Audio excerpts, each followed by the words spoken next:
spirit and motivation. Recently, he has flawlessly executed the task of safely getting close to 10 lakhs migrant workers from state of Gujarat to their home states of Uttar Pradesh and Uttarakhand. Dr. Mal is recipient of Indian Police Medal for his meritorious service.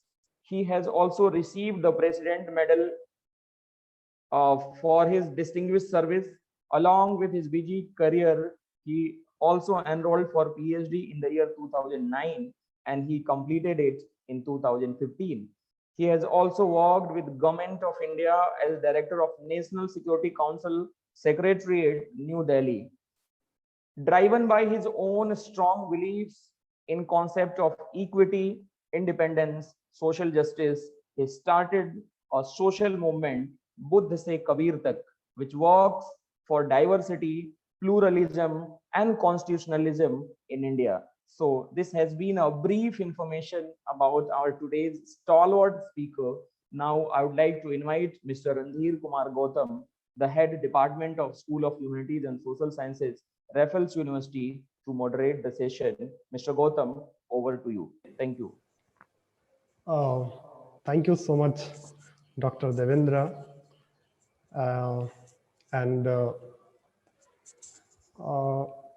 First of all, I welcome Honorable Speaker Dr. Vinod Malsar and all the distinguished participants. I really appreciate the opportunity to speak this afternoon and moderate the excellent session. Let me try to give a brief context of today's webinar on Indian diversity, pluralism, and constitutional nationalism. You know, India is an exemplar of diversity, pluralism, secularism, and constitutional nationalism. We have always cherished, or rather celebrated, a culture of harmony and peaceful coexistence. No one can turn India into a theocracy. We are still a multicultural, multi-religious, and multilingual secular country. There is hardly any country in the world which is as large as India and yet is so homogeneous in its composition, being peopled so largely by only one community. For us, constitutional values always stand with the feeling of nationalism of a very different nature. That is to say, nationalism which is based on peace and love, a kind of internationalism as preached by Gandhi, Tagore, and Swami Vivekananda. Thinking of this tradition, I can recall the great empire Ashoka the Great, the pioneer of cultural pluralism and religious tolerance, as he was the pioneer of universal peace based on non-violence. In one of his famous edicts, Ashoka lays down as the basis of religious toleration and universal brotherhood, the primary recognition of the fundamental fact that there is an essence or the sar in every religion as the central truth round which accumulates its external feature, its forms and ceremonies, which are no part of its essence, and that all religions have in common this essence upon which must be built up the common religion of mankind. Along with Ashoka, yesterday I was reading the history of a kind of Buddhist perspective, and I found, along with Ashoka, Samudragupta, King Harsha, even if you talk about Mughal dynasty, Akbar, you know, they aimed at achieving the goal of diversity and plural culture in Indian society. And I think Ashoka's systems was the the precursors of Akbar Aine Deen Ilahi, I would say. Even Nobel laureate, I can recall, Amrit Sen regards Ashoka and Akbar as the two greatest empires to have ruled India. Our culture, always celebrated social significance of dissent, be it Buddha, he fought against casteism in India, Orthodox Hinduism, be it Charvak, be it Kabir. Professor Davids in his Buddhist India, gives a clear account of democratic republic such as Sakas, Lichvis, Kolis. It is, and I believe Buddhism, Kabir movement, and Vedantism, are philosophy and religious system which are essentially democratic, and it has deep impact on today's modern outlook of Indian constitution as well. As far as Buddhism is concerned, it has completely disappeared from country. It is a phenomena which is very difficult to understand. Why we forget that legacy?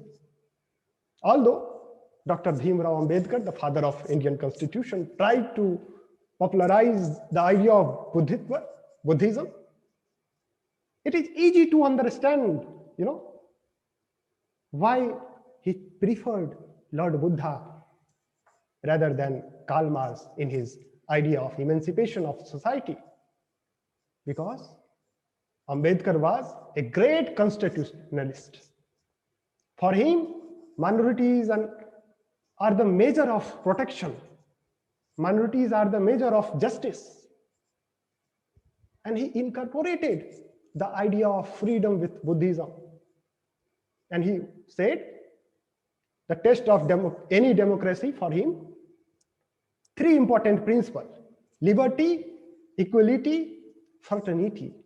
And when these are absent, we can call it any country a democracy, form of government lacking the spirit of democracy. Ambedkar once said, he brought these ideas, three principles, from Lord Buddha, not French Revolution. Democracy must provide for freedom of thought. Is with the view of political freedom must yield to a spiritual freedom. So when we see in that context, a kind of celebration of idea of cultural pluralism and diversity are the hallmark of India.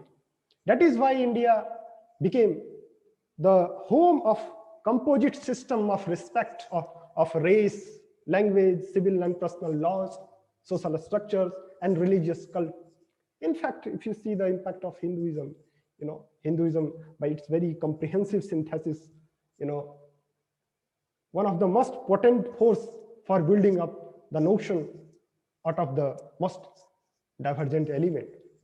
So far as the constitutional nationalism is concerned, I would say Baba Sahib Ambedkar is the pioneer of Indian idea of, say, constitutional nationalism. Gandhian insight, which underline the power corrupts and absolute power corrupts absolutely. That is why Ambedkar gives primacy of constitutionalism over nationalism. Democracy, he said, democracy is ultimately judged by the social and economic equality it creates in its all sections. We should never forget why the elements of constitutional morality that Ambedkar is so concerned about, right?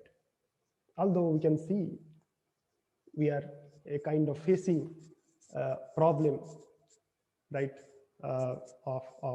We don't have a scope of dissent in political arena, which is not a good sign for our democracy, not good sign of cultural diversity and pluralism.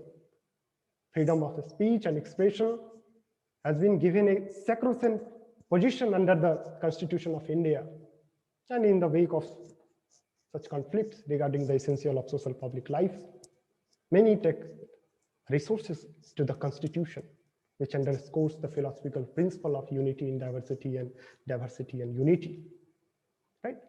With these observations, And these considerations, I would like to conclude myself. Now I would like to invite Honorable Speaker to kindly deliver on the lecture on the very topic, Indian diversity, pluralism, and constitutional nationalism. Sir, over to you. Thank you, Randir ji, and thank you, Shri Devan Tiwari ji, for the introduction. And I am not sure whether did Devendra Tiwari ji get details from about, and he introduced me. I think he knew more details than I know about myself. I think he gave a quote which I really, can't recollect where it was published, but it was published in some magazine very, very long back, maybe more than 2 decades ago. But thanks for making those efforts to introduce me. I'm really grateful thank you, sir. Thank you. Raffles University to give me an opportunity to interact with the students and faculty. When I spoke to Randir ji, I'll confess that, very humbly confess that I really didn't know the location of the university. Though I had heard this name, but exact location I was not aware. And when Randir ji told that it is about 100 plus kilometers from Delhi in Rajasthan, I looked for its images on Google, and I found a beautiful campus with hills around and a lot of greenery. So it was a beautiful feeling.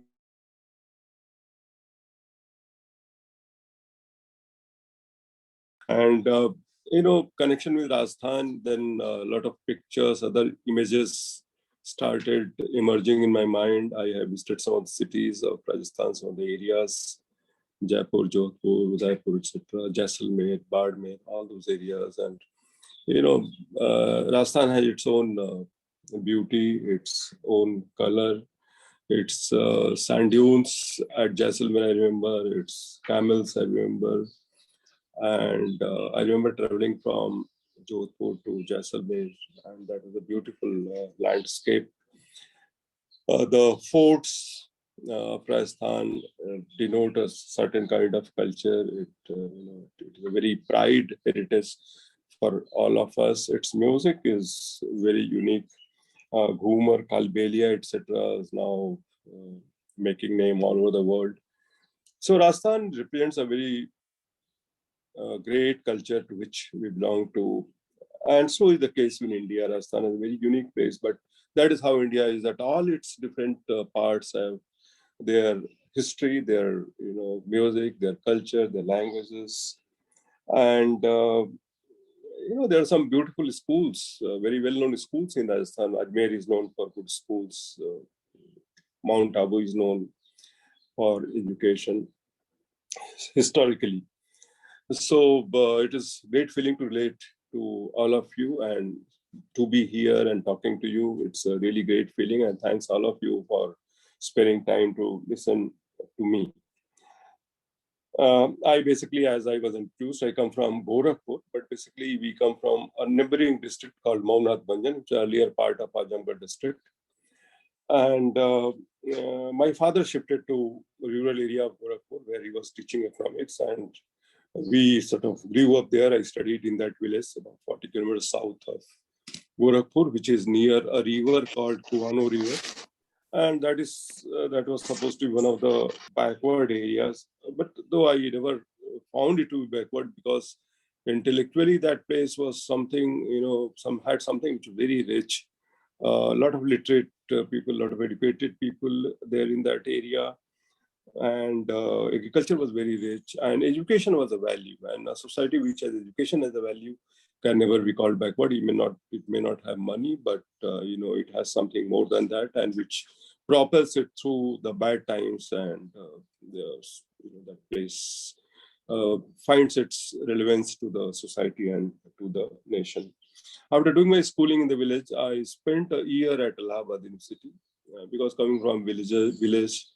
I didn't have much idea about IIT system and all that. So I went to Allahabad, from where I again appeared for IIT, and then went to IIT BHU. Allahabad was again, all cities, as I said, have their, a rich past. Allahabad too had. It has Akbar's fort at Sangam. It is known for Sangam, Ganga and Yamuna Sangam. which has got a lot of philosophical, spiritual values for Hindus in India. Then right on the Sangam is Akbar Fort, which is the iconic structure, and the name of the city emerges from Akbar's Din-e-Ilahi religion, which is basically a secular religion. Though Akbar was a Muslim, he sort of opted for a secular approach to the society, and he cared for everyone, and he was a kind emperor of India, and that stamp of his generosity and kindness is all over Allahabad city. The structures in Allahabad, they speak of that great culture which belonged to India, being Sangam being there, it's known for its religious value, Akbar's structure, and later on Anand Bhavan, a structure called Anand Bhavan, where the Nehru family lived, and later on that family donated that place premises to the people of the India. So from there, I shifted to Banaras, and Banaras I spent quite a few years, did my BTech, and maybe a couple of more years I spent preparing for civil services and all. Banaras, again, when I talk of Banaras, a lot of emotions creep in my mind, a lot of factors which influenced me. Banaras University itself was something, a place where the best place I could be at and do my studies. About 30 square kilometers, big semicircular area, and majestic buildings, roads, infrastructure was perhaps the right place where I was at. Ganges, River Ganga, you all know, has special importance in the lives of all of its Indians, not just Hindus, but it represents, flow of different cultures. It has seen history, it has seen Buddhists, Jain, Mughal, English, everybody it has seen, and it represents, in a sense, symbolically, it represents the confluence of different Indian cultures which have existed together. I also learned Indian classical music. I'm saying all this about myself just to, it is actually part of what I'm going to talk. So a little bit of that I will tell. So I set a context, and then we'll, because I don't want you to, listen to a theoretical talk. I like that. Let us talk something which all of us can relate to and maybe feel happy about this great country and the great culture. So 3 years of Hindustani classical I learned, a few ragas I could pick up, and that was again a great experience. Banaras University Library was again another great experience. It was created by King of Baroda, Sayaji Rao Gaikwad. It is named after him only, and it again a huge structure where lakhs and lakhs of books were there when I took my admission in 1979. And when I landed up first in that library, I couldn't really believe it. I could hear the name of authors, philosophers, scientists in my childhood, but I could never imagine that, I could see those books which were written by him and saying all of them together, anybody who look for, and almost it will be there. So it was either Premchand or Agge or Nirmal Verma, the Hindi literary great authors, or philosophers like, the Sartre or Kafka, or Radhakrishnan, great philosophers of that level, and scientists, of course, science was a subject. So any science book you're looking for, in all likelihood, will get that. So that library had a great influence on me. There are other places which also they mattered a lot to me. One was Sarnath, where Buddha gave his teachings to his 5 disciples when he got the enlightenment, and that place is there, Sarnath. And there are many other structures and places which represented the rich fusion of linguistic groups. Bengalis are there, Marathis, Tamil, Gujaratis, Sindhis, Biharis, Sikhs, Jains, everybody there lives in that city. And if you see the skyline of that city from while flying in a helicopter or maybe airplane, you'll see that it has a sense of every part of India, and it really represents India in its cultural and spiritual sense. So I lived in a city which was representative of India, though it is called the Hindus' religious city. I'll describe it as it is India's representative city in its details and in its beauty. And while living there, you continuously realize that you are living a history. You are part of history, which is old as well as it is evolving. The beauty of that city is it is liberal in character. Difference of opinion is not a problem. There you can live, you can have different views, you can argue, but at the same time, there is space for everyone.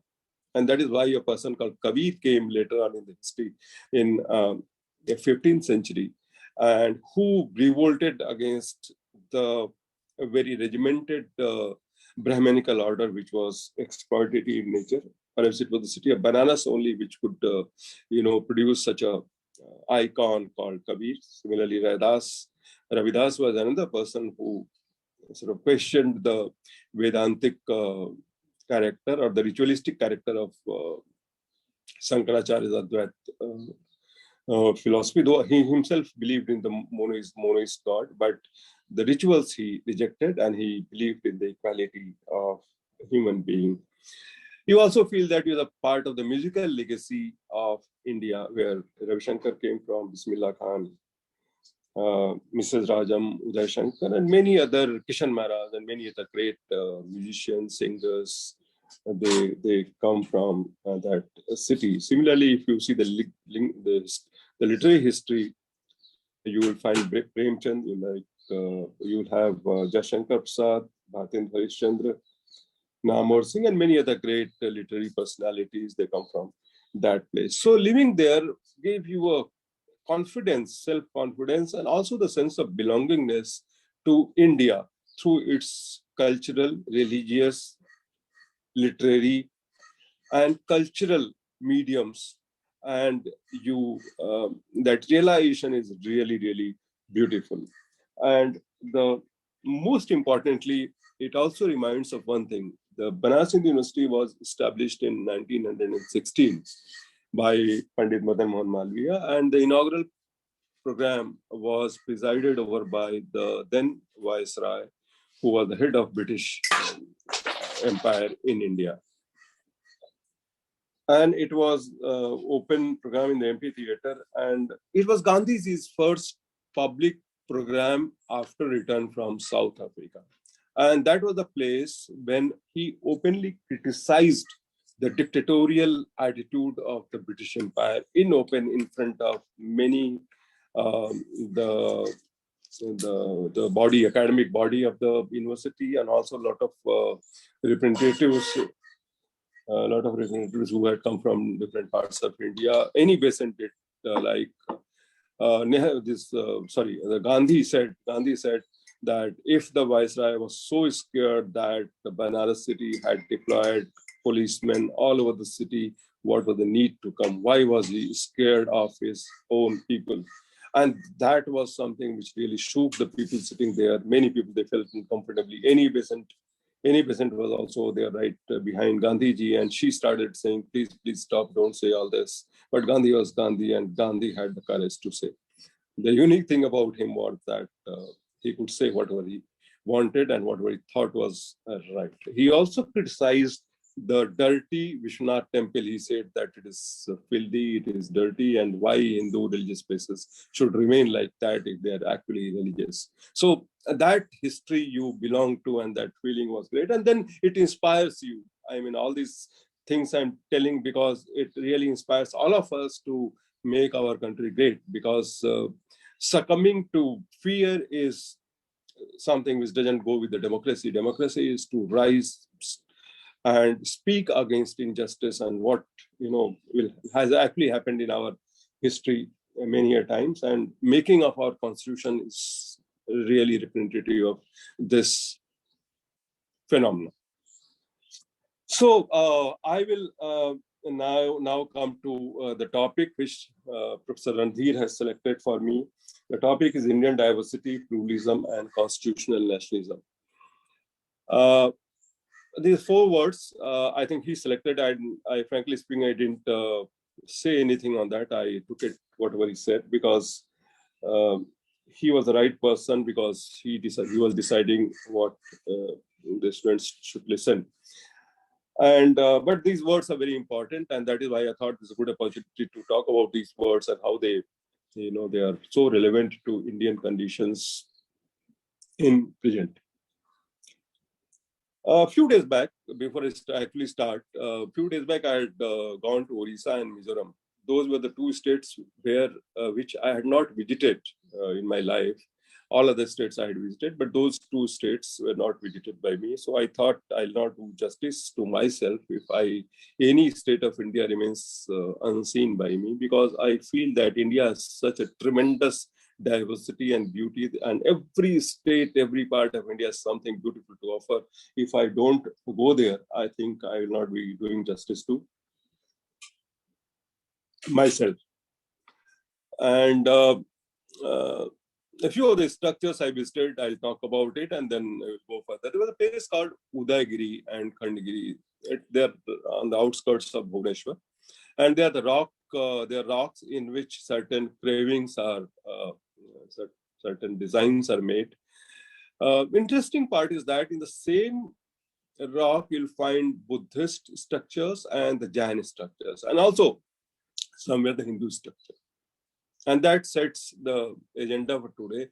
One rock structure having Buddhism, Jainism, and Hinduism, three traditions in one place. It speaks about the Indian diversity, that they coexisted together 2,300 years back during Ashoka's time. Now, let us talk about the topic, Indian diversity, pluralism, and constitutional nationalism. We'll talk about Indian world first. So when we talk about Indian, it is obviously, it has been derived from India. And then the question is, what is India? Because we have to understand this word. I'll not go into too much of a theoretical this thing, but something which immediately comes to our thought process. What is India? It is the geographical boundary, political boundary on one side with Pakistan, North China, Northeast Myanmar, and things like that, Afghanistan, South Sri Lanka, and things like that. Or it is something else. It is Bharat Mata or Mother India, and what, if at all, it represents that sentiment of India, what it means. And to understand this, we'll have to refer the preamble of our constitution, because preamble of constitution, though a lot of people say, and we also read in NCERT books, that it has been picked up from 3-4 countries like Ireland and US and things like that. But my feeling is that, no, it is not true. India's constitution and its spirit, its essence has been picked up from the history, culture, and the traditions. When we talk about our constitution, the fact comes to our mind that it was created by people like Dr. Ambedkar, Nehru, Gandhi, and many others. There was a Constituent Assembly and they created it. Let us talk about Dr. Ambedkar.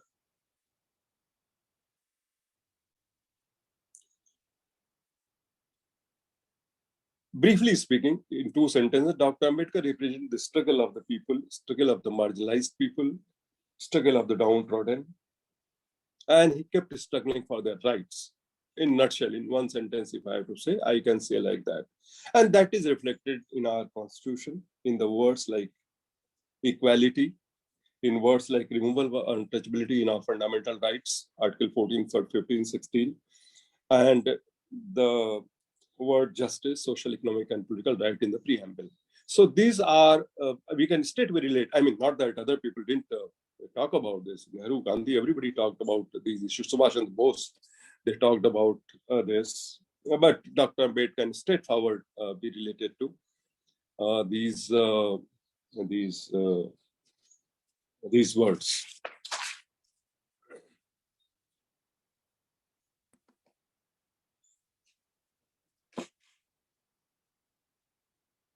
A second person was Nehru. As we normally understand, Nehru was he had modern outlook.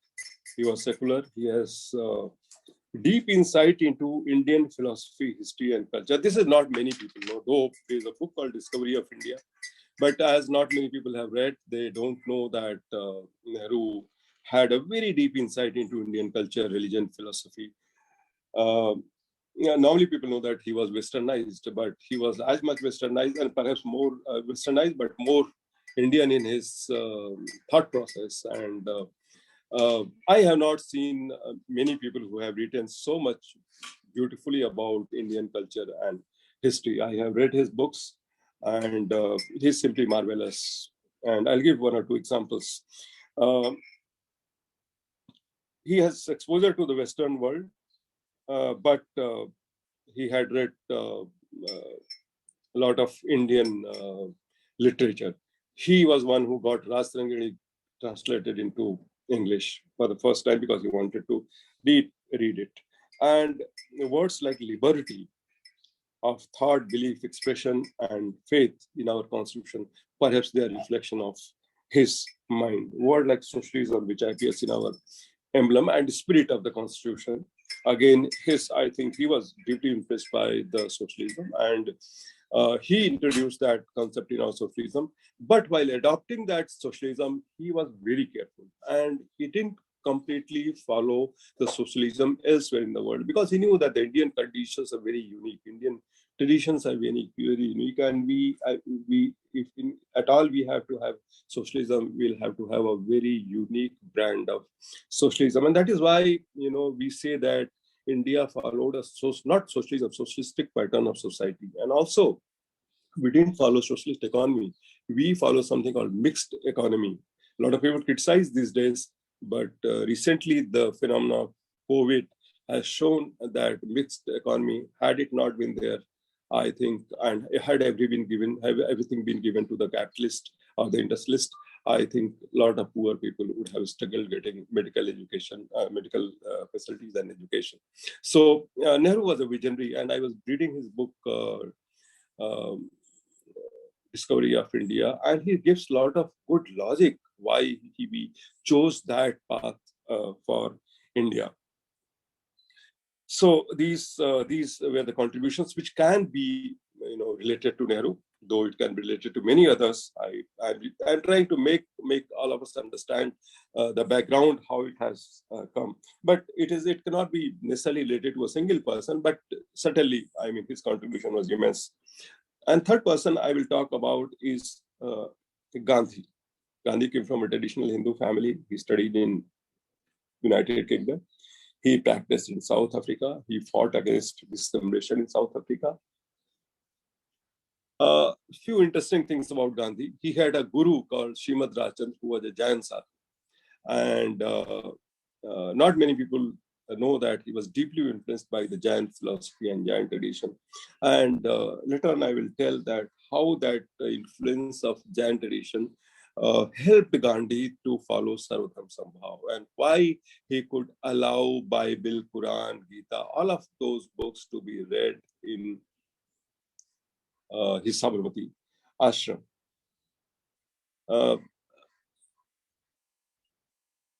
Gandhi, he was influenced by Jainism. At the same time, he was influenced by Buddhism. If you go to Sabarmati ashram and you go to Hidayat Kunj, there is a stone put there in that on the wall of that ashram, Hidayat Kunj.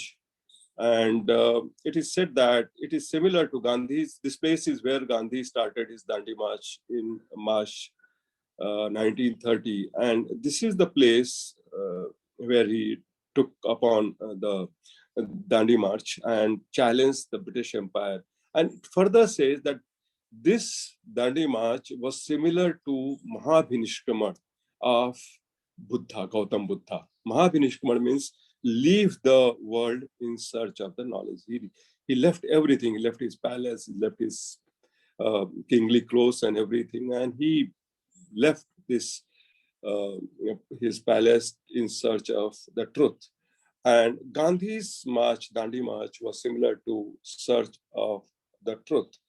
Gandhi somewhere defines dharma as non-violent search of the truth. And this is so correlated. And when you get into these details, you find that Gandhi represented India so completely and so well. He was related with Jainism, Buddhism, And also I will talk about how he was influenced by the Advaita Vedanta of Shankar. Gandhi, everyone knows that he was fond of peace and non-violence, and peace and non-violence were important mediums through which he fought against the British. Advaita Vedanta, briefly, was given by Shankaracharya, and it believes in one God. It believes in unity of God. God is one. That is the only truth. That is what Shankaracharya said. There is no other truth. Rest is all illusion, Maya. And under the ignorance, we tend to believe that the world is real. But when we get rid of ignorance, we become one with Brahma. But Shankaracharya says that to attain that knowledge, to get rid of that ignorance, we should follow certain methods. That method is yam. And yam, he said that there are many things, but important part of that is satya and ahimsa, truth and non-violence. Only truth and non-violence, and doing few other things, you can attain nirvana, you can get liberated.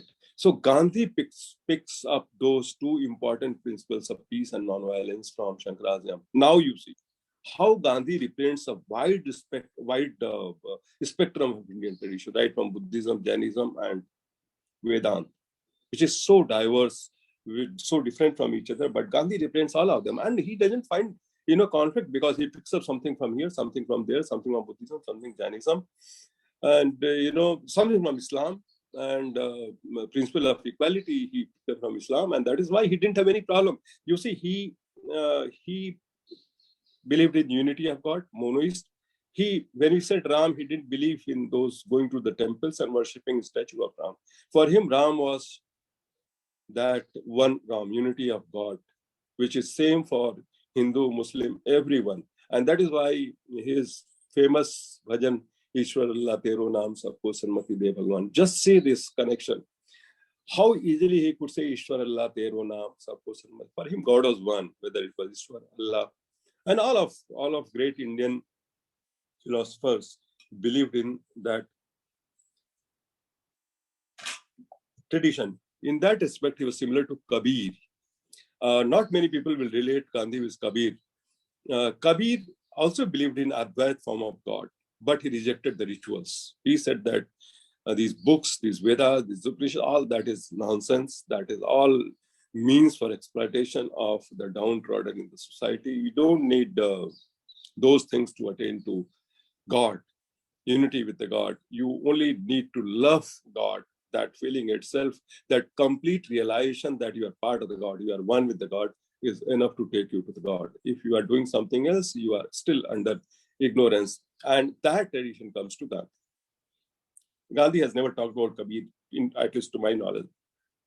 But while I went in detail to study Advaita Vedanta, Kabir, and Gandhi last 2-3 years, I could relate straight away Shankaracharya, Kabir, and Gandhi. But Kabir and Gandhi, I find that revolutionary spirit is same in both. Kabir was blunt in criticizing the fundamentalist. Gandhi was equally blunt. Not many people know that his peace and non-violence did not mean that he was meek. He will say, as I said earlier, he will say whatever he wanted to say. And that all of this gave capacity to Gandhi to respect all the religions, and that is why he came with the concept of Sarvadharma Sambhav. And that is reflected in our constitution. All these three people, and many others, of course, but what I'm talking is how this Indian tradition is ultimately culminated into our constitution. And that is why, the topic so intelligently chosen by Randhirji, the diversity, pluralism, and the constitutional nationalism. The nationalism can only be constitutional, and because constitutional, why constitutional is that it comes from the 4,000, 5,000 years rich heritage, history, culture of India, which is culminated in the constitution. And freedom, let's talk about our freedom struggle. Our freedom struggle was not just against the British. If you refer to what was happening during that period, it was much more than that. Gandhi used to say that my fight for freedom will not be complete unless we achieve Hindu-Muslim unity. He said it will not be complete unless we remove untouchability. He was very clear in that, and he kept saying that.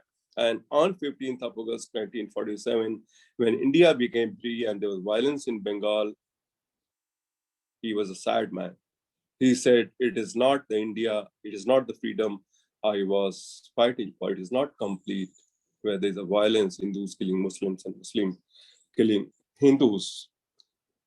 So the fight for independence was just not against British. It was against untouchability, against people who created hatred in the society in the name of religion. He was fighting against the Islamic fundamentalist. He was fighting against the Hindu fundamentalist. I think if you see his journey after return from South Africa, throughout he was struggling to get Hindus and Muslims together and fighting the fundamentalists. And the tragedy was that it were the Hindu fundamentalists who attacked Gandhi 6 times before he was killed on 30th of January 1948. First attack took place in 1934. And who attacked? There were people who thought that Gandhi's talk about untouchability will destroy the Hindu system. We should know all this history. And unless we know, I think we'll make mistakes in understanding India. So contribution of all these people has given words like sovereign, secular, socialist, democratic republic. Our constitution represents. If you read I'm picking from the emblem, from the constitution only, the preamble to the constitution. Words like equality, justice, social, economic, political, liberty, and ultimately people of India, they themselves have given these constitutions to ourselves. It says we the people of India, and says that we are giving to ourselves. So it means that there was nobody from outside who gave this constitution. And when we are giving through people like Nehru, Kalam, Subhash Chandra Bose, Patel, Dr. Ambedkar, all of these people, it means that whole Indian tradition is being represented into this. I refer to Dr. Subhash Chandra Bose also. If you go to the history in 1931, the AICC session at Karachi, they very strongly took the issues of women's rights, the labor's right, equality, and things like that. So it was a continuous struggle for all these values also. Only part of the struggle was against the British, but equally important was struggle against the 1,000 years of a structure which was exploitative in nature, which these people looked for equality and justice in our society. So I say that people of India gave themselves this constitution, means it came from within. We did not adopt from anywhere else. We did not borrow from anywhere else. We did not copy from anywhere else. But our history, culture evolved into the present constitution. So diversity, the multiculturalism, the pluralism, all of things put together, it resulted in our constitution. And that is the beauty of our tradition, which is reflected there in constitution. We have earned our constitution. And let me talk about diversity now. I've talked about India and how it is related to constitution and history. Let's talk about diversity. There are foreign students in this group, I believe. Let me ask one question. What do you miss the most while being outside India? Diversity. Whenever I go out, I visited few countries. You'll be surprised, the first thing I miss is the Indian tea, chai. And you know why? Because you go to US, you go to China, you go to anywhere, and what you get, the single taste black tea that you have that small packet and you dip in the water and drink it. I think we Indians are very nuanced. We are very complex. Our tastes are very sophisticated, very developed. So what we like is to have tea. And every person has tea of his or her own flavor. So somebody will like with masala, somebody will like it with ilaichi, and somebody will like it with ginger. And, while walking in the shop, in hostels, you are living in the hostel, typical university hostel, you have a particular shop where you would like to go and have your tea. For example, Banaras, I was there, and if you go to the university gate, I'll go to the Gauri shop to have my tea. Or in university campus, I'll go to Panditji's shop to have my tea. I mean, these are real characters. These are real characters. You will not find such Panditji or Gauri anywhere in the world. This represents the essence of Indian culture, the diversity. Every inch of India is full of diversity. You miss festivals. I'm sure you must be missing the festivals. In US, for example, there are 2-3 festivals: the Christmas, the Thanksgiving Day, this, that, 2-3 of them. But in India, 3 days back, on I think 13th of April, there were festivals all over the country. Baishakhi in Punjab, Bihu in Assam, and Gudi Padwa in Maharashtra, and likewise, you all know all this. But it's so beautiful that on one single days, different parts of the country have festivals by different names, almost same celebration of crop cutting. But they're different names, and they all celebrate in different ways.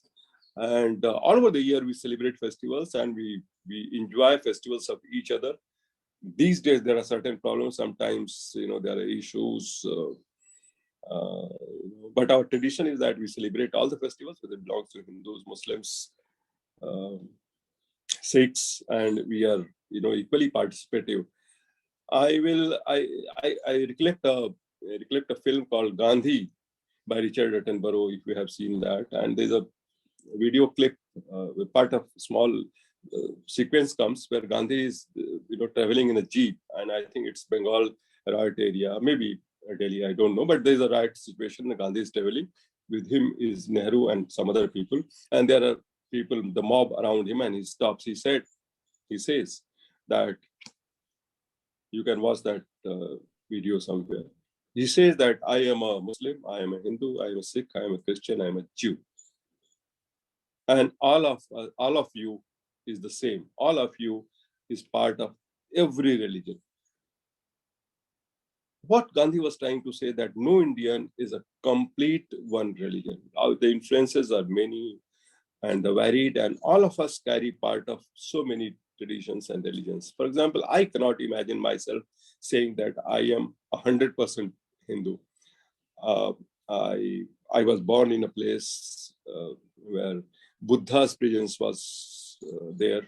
Kushinagar was the place where he got Nirvana. Kapil Vastu is a place where was his ancestral place. Lumbini was the place where he was born. And I studied Banaras. Sanath was there. Gorakhpur, where I was born and I lived for some time, is also the place of Gorakhnath. Gorakhnath is again a great legacy, not many people know in India. And that's sad also. But Gorakhnath was similar to Kabir in his ideology. He also believed in the monoist God, that is Vedanta, Advait Vedanta.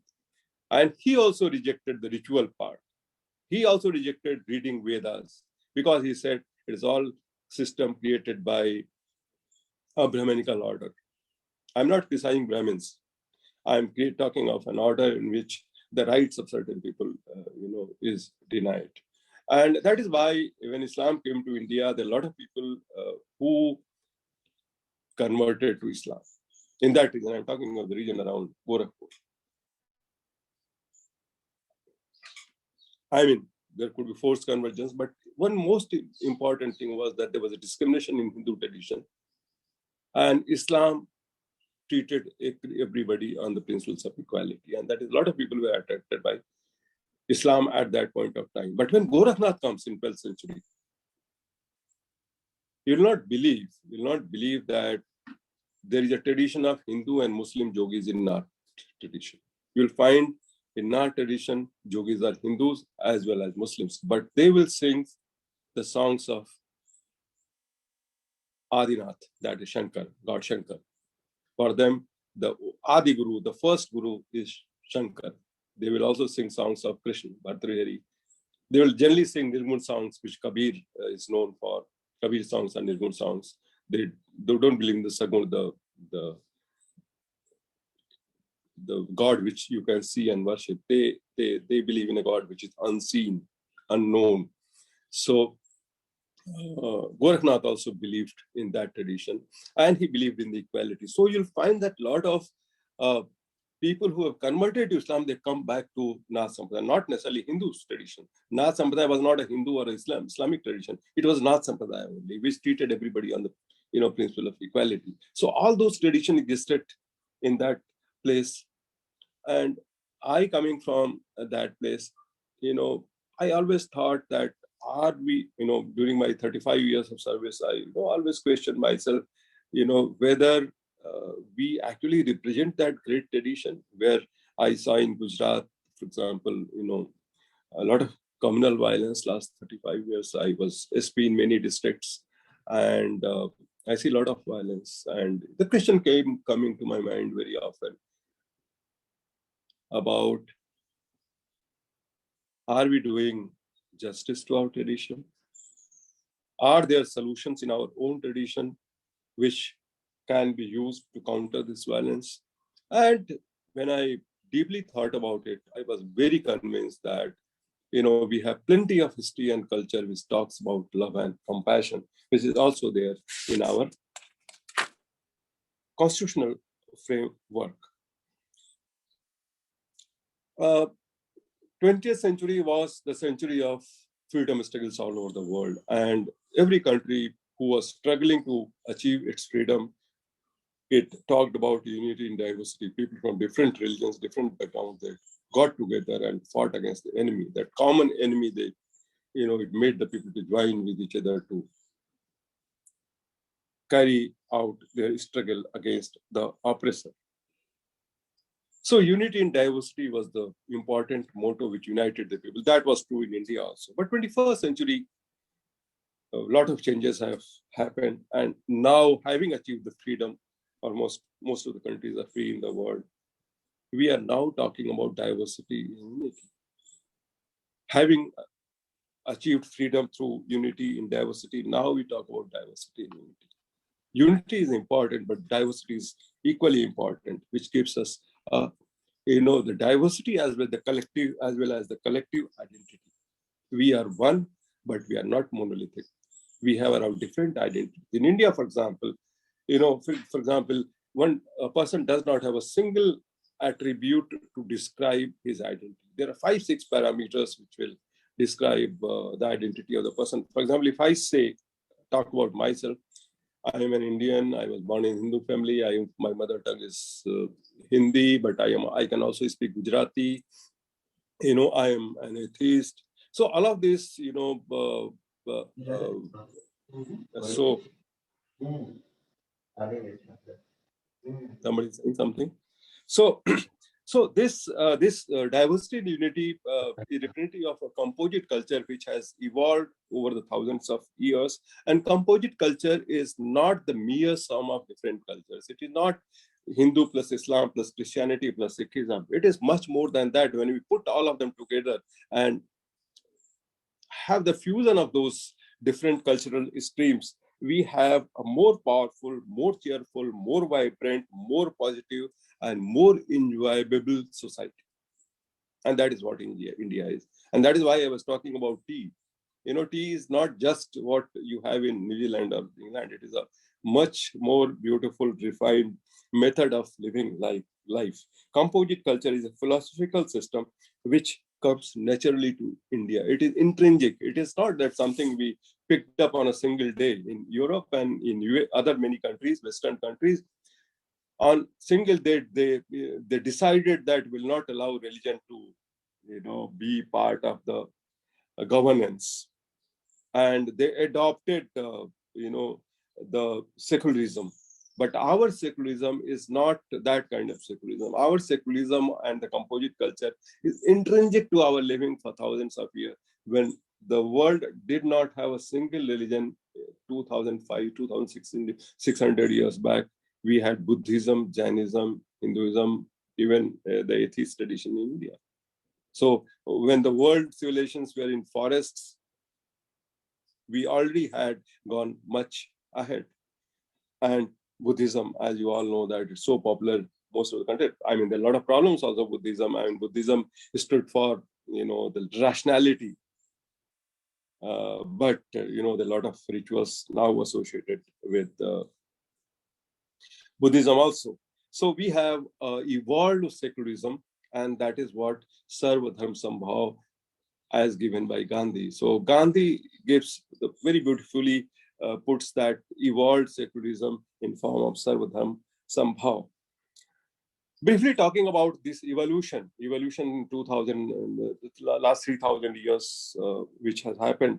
We had Vedic period, then there was a development of a ritualistic Brahminical order, which was very exploitative. There was violence in the society. The people were fighting. There was animal sacrifice and all that. And then the Buddha comes and he talks about peace and non-violence. At the same time, Mahavir comes. He also talks about non-violence, and Jain tradition is supposed to be a propagator of non-violence. But the most important thing of Buddha, which can inspire us today, is his principle of Madhyama or middle path. He says that don't go to extremes. Try to find out something in the middle through the process of dialogue. I think it's very relevant today. Today, you see, there is a lot of polarization in the name of religion, caste, and things like that. There's aggression. There's a physical aggression, physical violence, mental violence. People abuse each other on social media on religious issues and things like that. Few weeks back, a boy was beaten up in a temple. A Muslim boy was beaten up in a temple. And likewise, Hindus beaten up by Muslims and things like that. That keeps happening. This polarization is very dangerous for society. And we Indians we do not belong to that tradition. Our tradition is peace and non-violence. I will substantiate by saying that the biggest influence which India could have all over the world was during period of Ashoka. He sent his family members and many other people to talk about peace, non-violence all over the world. At least from Middle East to Southeast, there were many countries where his representatives came and they talked about peace and non-violence. And if you see the history, last 3,000 years history, that was a period which represents when India and its culture, religion had maximum influence geographically all over the world. After that, no single individual could influence the world in such a big manner. The second instance comes, and very surprising, not many people will believe, was influence of Nehru. This many of you might get surprised. But what Nehru did after independence, that he chose a path, we chose a constitution which was progressive, based on rationality, based on scientific temper, based on Sarva Dharma Sambhav, based on liberalism, liberal ethics, liberal values, liberal ethos. And he founded institutes like IITs, IIMs, many good universities, and secular traditions, which led to people studying in India and going all over the world. So the information highway, the IT technology, all over the world is greatly influenced by India. And that was the vision of the Nehru. Many people will disagree with this, but I can tell you that this is the history that in the people who started studying in IITs and institutes like that in the 60s and 70s, they went to many other countries. And Indians are known for that specialization. And that is the influence India could get. So whenever India is liberal, whenever we talked about Sarva Dharma Sambhav, whenever we talked about peace and non-violence, we could influence all over the world. Whenever we talked about rationality, we could influence the world. But whenever we were narrow, we were conservative, we were insecure, we were trying to save ourselves, and we were create imagined enemies in the name of religion and all that. That was the period when we deteriorated, that happened in the beginning of the first millennium, second, third, fourth century. The Jainis, the Buddhists, the Hindus were fighting with each other because they were not, they were not liberal. They were all conservatives, very segmented understanding of life, trying to save their turfs. And that is a period when, there's a downfall of that culture. So whenever you want to, grow your influence all over the world, you have to be liberal. And that is how you see, even, post-independence, how we could think of non-aligned movement.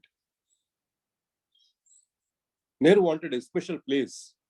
And I mean, the government, not Nehru personally, the government wanted a particular role for India because India represented a great culture, great tradition, great history.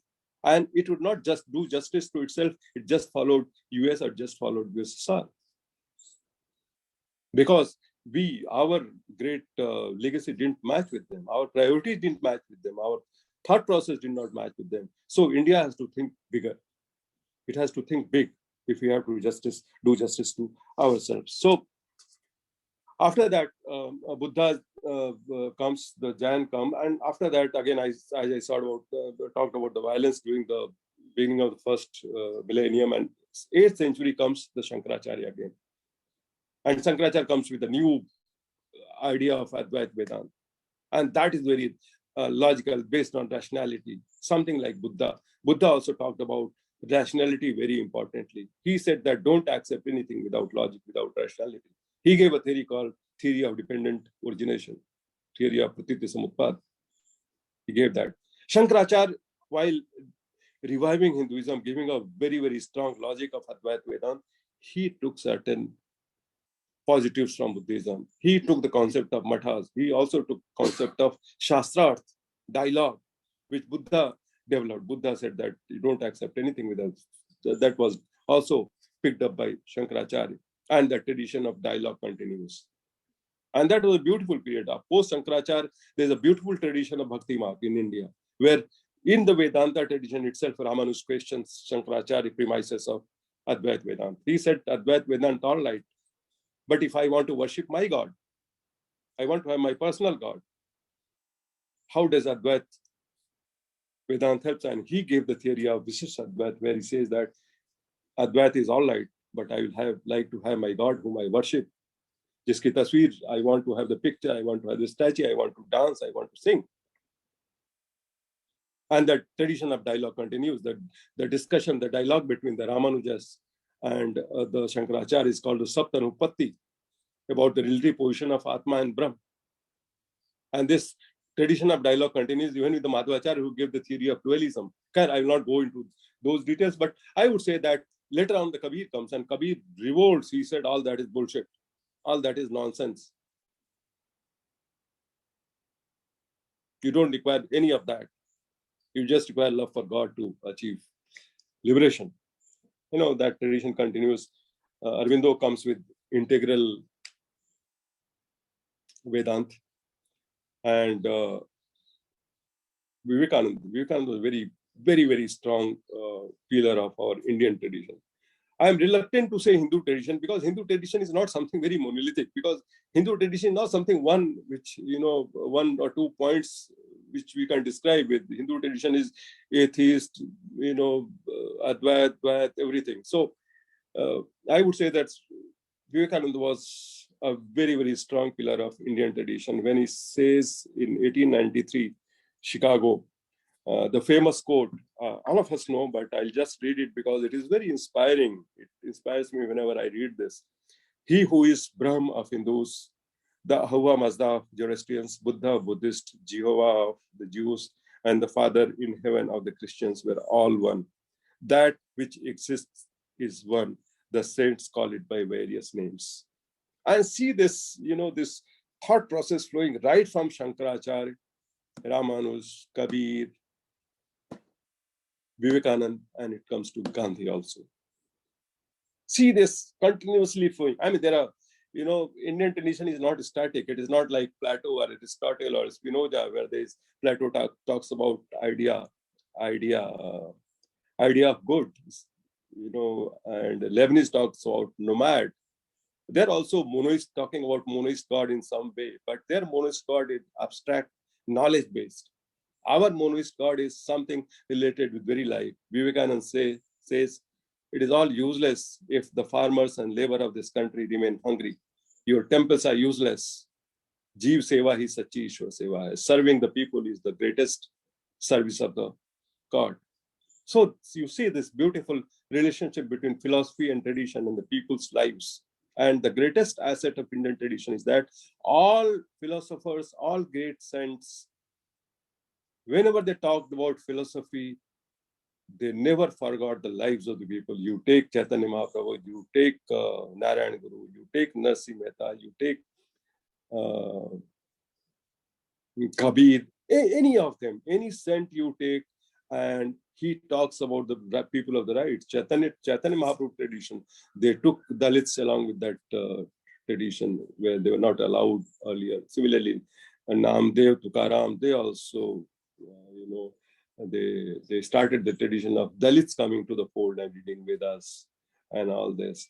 And Nanak, he took his couplets, poems from all different parts of the country, including Kabir.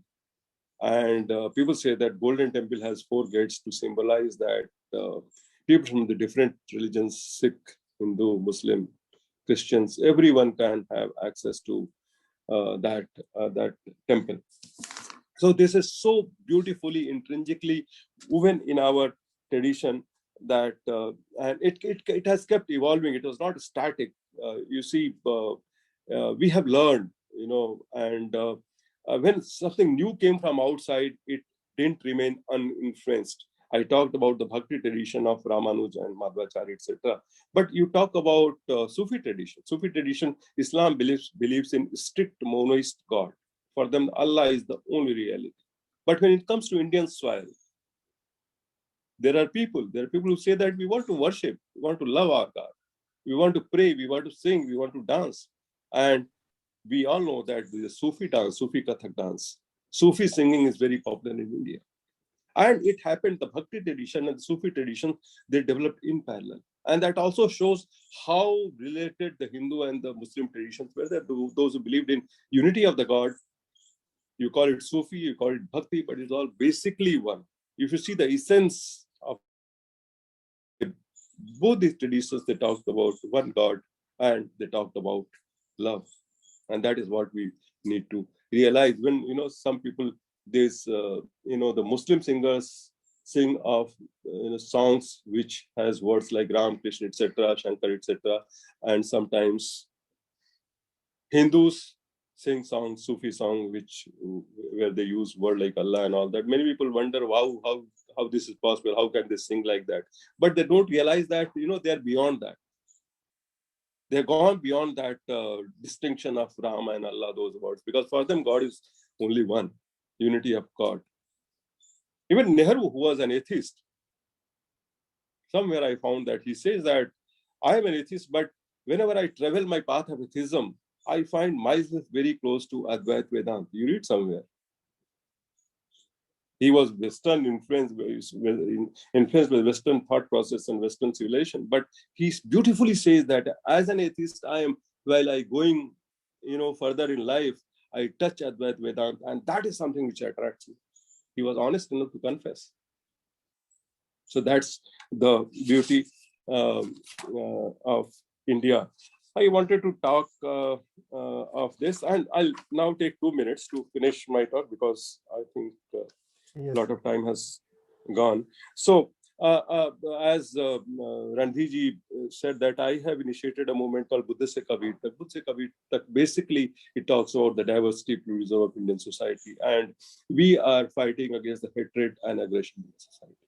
We say that using these inspirations from the people I talked just now, we can certainly find a middle path. We can certainly find the methods of dialogue to solve our disputes, solve our conflicts. Hatred is not required. You understand the religion. Hindu religion is not a monolithic religion. Even Islam is not a monolithic religion in India. We are, developed a very, very unique brand of all these traditions. And violence cannot be a solution to us. And therefore, if we have to have any nationalism, it has to be constitutional nationalism, which is based on equality, liberty, and justice. And this is what Budh Se Kabir Tak movement talks about it. Any of you are interested in joining that movement? We have a website called budhsekabirtak.org. Similarly, we have Facebook page and all that. So you can connect, and you can find a lot of literature online on that. We have been trying to encourage people to write about it in our group. It is a group of about 100 people and group of very talented young people. We have a band also called Budh Se Kabir Tak Band. They sing songs of Kabir, social harmony, and all those kind of, and they're all volunteers, they're not paid. Everybody joins this movement on the voluntary basis, part-time, whenever it is suits to them. They contribute music, literature, theater. There's a theater group called Prerna Kalamanch. Those who are associated with us, they're dancers, they're literary people, they're journalists, they're scientists, they're engineers, all kinds of people. We have IT team, we have a media film. We can make films ourselves. We have made few films. You will get it on YouTube and all that. If you search Budh Se Kabir Tak on YouTube, you get films also. So this is basically, that this movement to restore peace and to make the people realize that fighting in the name of religion, caste, etc., is not our tradition. We have to understand our tradition of love, peace, and it is the peace which stands for India, and peace which will, as I said, peace is the future for India, and our effort, our politics, our society has to be peace and non-violence centered. Thank you very much. Any questions, if there are any? Thank you so much, sir.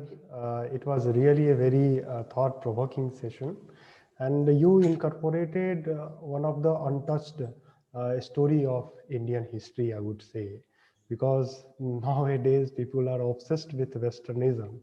Even they think that Gandhi is a product of Ruskin, Tolstoy, and Thoreau, but they never thought, they never think that philosophy of Adidvaita, Vedanta, the significance of the idea of Buddhism and Jainism, has a deep impact on personality of Gandhi, for that matter. So thank you so much, sir. It was really a very interesting talk. And now I would like to invite the questions, right? So we have just received one question from Dr. Megha, and she's asking, is there any historical connection between secularism and democracy in India? I think what I have been talking about is that secularism and democracy, democracy, secularism is basically what? It is acceptance of others. If you accept others' point of view, Sarvadharma Sambhav, which I talked about, is basically secularism. And democracy is the right context in which this developed. A dictatorial regime cannot have secularism. That secularism, if at all they have, that will be a fraud, very, very fragile secularism. Democracy and secularism, in fact, they coexist. Secularism is a byproduct of democratic. More strong the democracy is, it has more space for secularism, because democracy accommodates everyone. It has value to everyone's voice. So democracy means it will also have the voice for the poor, the downtrodden, the scheduled castes, the scheduled tribes, the minorities.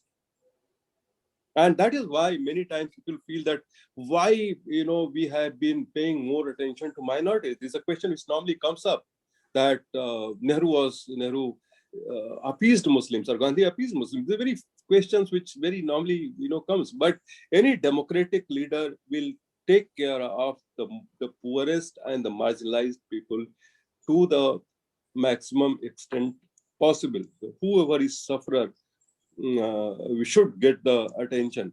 But at the same time, Gandhi did question and criticize the Islamic fundamentalism also. He was the person where Hindus were being attacked in Noakhali in 1946-47. Gandhi was one person who went all alone. Those who were shouting of Hindu nationalism at their loudest voice, none of them went there. Gandhi was alone, and Gandhi was didn't know what is going to happen. He didn't have security guards. He went all alone. With him went one interpreter, Mr. Nirmal Bose, if I am correct, Yes, who was the interpreter. NK And Bose. I think the Manuba accompanied him, and he went there and very aggressive atmosphere. But Gandhi went all alone. So I would say that democracy and secularism, as I said, it has evolved in India. We had republican system long back in our tradition. There were republics in Indian history, and uh, the fight for, as I discussed, the fight for freedom against the British was not just the fight for the freedom, but also the fight for the democracy, where everybody was equal, where Hindus and Muslims were equal, Sikh, Isai, Jews, everybody was equal, and it also talked about the justice. So I think we have our fair bit of struggle for democracy and secularism both, and as long as this democracy exists, I have faith that secularism is also exist. There are threats. We cannot take our secularism for granted because there are forces all across the spectrum which are not happy with the secular state. But I believe, and the Indian tradition says, our belief in the history and culture says, ultimately, peace and non-violence and equality will win. That is what Gandhi stood for. Thank you. Thank you so much, sir. We have one more question from Shamin, and he is asking, sir, my question is, we talked about the contribution of Indian philosophers towards pluralism, but sir, why still we face discrimination based on caste, religion, culture in India? Can we, and he's again adding some of his concern that can we say that we only quoting the philosophy instead of following them with zeal and jest? Where is the problem lies? So yes. You see, a philosophical framework is necessary for any society. A society which is bankrupt of its philosophical framework will not go further. We all know that there are situations where very, very difficult situations, and we are looking for answer to difficult situations. And it is the philosophical or the ideological framework that only helps us in finding answers to those situations. You are right when you say that there are problems in the society. There are caste problems, there are communal discrimination problems, and the philosophers and the social reformers have did their bit, but again we have problems. A few days back, I was talking to a news portal, and the person who was talking to me raised a very important question. He said that in India, at different times, we had saints and social reformers who showed the path. It was Vivekananda, it was Kabir, it was many other people, Mahavir, Buddha, even Gandhi. What has happened to last, say, 30, 40, 50 years? Why there's a blank in our society? We don't see any social reformers or the real people who take the lead. And that's something which is very shocking, and which is the truth. Last 40 years, I think the loudness of hatred, the loudness of aggression has subsumed anything sensible. And I think I am personally looking for somebody to come forward and lead the country through the path of peace and non-violence and equality of human beings. Gandhi showed us the path. We followed that path after independence, and we did a lot of, immediately after the independence, we took a lot of reforms. We made a lot of laws for the equality of gender equality, rights of women, rights of the downtrodden, rights of the scheduled caste, scheduled tribes. We made a lot of laws and tried to implement. And we established a lot of new university, new educational institutions, as I said. But somewhere post-independence, we lost the way. And maybe last 30, 40 years, it has been a matter of concern, I would say. Personally to me, There could be different opinions. There could be people who say that things are fine and things like that. But I would say that which Nehru used to say that whenever there is a element of spiritual vacuum in the society. In Hindi, that word is adhyatmik rikti, spiritual vacuum in the society. I think there is a problem of directionlessness, violence, confusion, and the people who are powerful, those who can raise their decibel level, I think they have their own way, and that's what's happening today. Some sort of mobocracy has gripped our society, and the people who are muscularly or financially powerful, they are having their way, which is certainly a matter of concern, and all of us, I think, have to join together to counter this. And maybe some of us can lead the country on this critical juncture through the path of peace and non-violence. And I replied to that person that I didn't know, maybe unknowingly, Buddh Se Kabir Tak was one such effort where not one person, but a group of people, generally the young people, 25, 30 years old people who are in the university, colleges. These people go to villages, towns, cities, and they talk about peace and non-violence. They sing songs of love. And if we are able to attract people, I think I sense a craving for peace in the society. I think that craving is there.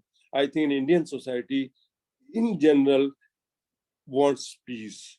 But when it is mobocracy, everybody joins that, the decibel level. But I think within their heart, people like peace. And I think our effort is to get those people who are silent, who are silently becoming part of the mob where they don't want to belong to. I think if we can do that, take the people towards path of peace, I think we can change the course of our country, which is disturbing maybe in present times. Thanks. Sir, thank you very much for such a wonderful session, and I'm able to see the chat box, which is full of lovely comments, and it tells loud and clear about the success of this event. Definitely, I would like to take one last question, and that is from one of our scholar, Mr. Mukul Sharma. He's a scholar of law, and this is a question come appreciation, and definitely there is a question in it also.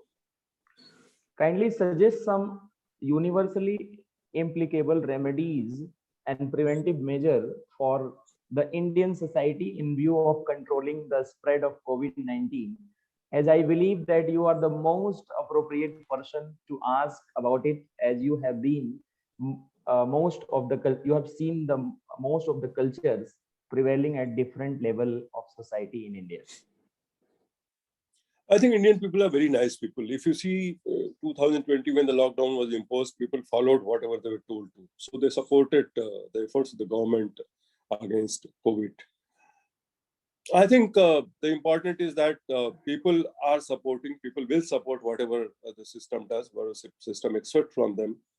People are nice. Whenever you expect them to put masks, they put masks. Whenever there is a confusion created, I think they also deviate. So it is important that, we have a long-term understanding of the problem. I think the mistake, this is not I'm speaking from in my official capacity, the mistake we made, which is responsible for the second surge, which we are witnessing, which is very bad. It was only because we didn't learn our lessons from what was happening all over the world. We were ignorant, overconfident, and overconfidence is basically foolishness. We have to see what is happening, and we have to prepare ourselves for the various possibilities. We have to be proactive, and maybe we somewhere erred. And about people, I think people are very nice in this country, and they will do whatever. Maybe there are deviations, all right. People may be not using masks and all that, but I don't blame people. It is the message from the top, from the administration, the government, the police, and these organs. If we are clearly giving the message, I think people will follow. For example, Ahmedabad, in Gujarat, we are trying to impose without being very harsh, of course. And people are supporting, people are complying with whatever they are being told. So I would say that there is no single formula, anything. I think it is a very serious problem which everybody had to, cooperate and be on the same plane. And there has to be a long-term policy, and we have to stick to that course of action. I think that will be the solution. Thank you. Thank you so much, sir. It was really very interesting and very creative session, I would say, because the way you articulate the subject matter, very, very relevant and very, very Thank you very much. So I want to talk to you more, but because of limitation of time, I have to end the session. Now I am going to invite Dr. Devendra to kindly deliver his vote of thanks. Thank you, Mr. Randhir sir, for giving me this opportunity. Really, I am mesmerized by listening the talk of sir. Sir has touched all the aspect of the given topic in such a simple and influensive way that it seems that his talks should go on and we keep listening. But definitely there is a limitation of time. And sir, as you have given me this opportunity to propose the vote of thanks, so let me continue with the same. Good afternoon, everybody, once again. It's my honor and privilege to extend a vote of thanks on this august moment. I would like to thank everybody who helped directly or indirectly in completion of this webinar. Now, I would like to begin this vote of thanks with a quotation. Sir, this is dedicated to our honorable speaker of the day. If time is money, then our today's chief guest and resource person, Dr. Vinod Mal, sir has given us million. With this note, on behalf of School of Humanities and Social Sciences, Raffles University, Nimrana, Rajasthan, and Raise Global Foundation, USA, I would like to thank our chief guest and resource person of the day, Dr. Vinod Mal, the DGP of Gujarat, who graced us with his benign presence and guidance. Sir, you shared your experience with us on the topic Indian diversity, pluralism, constitutional nationalism.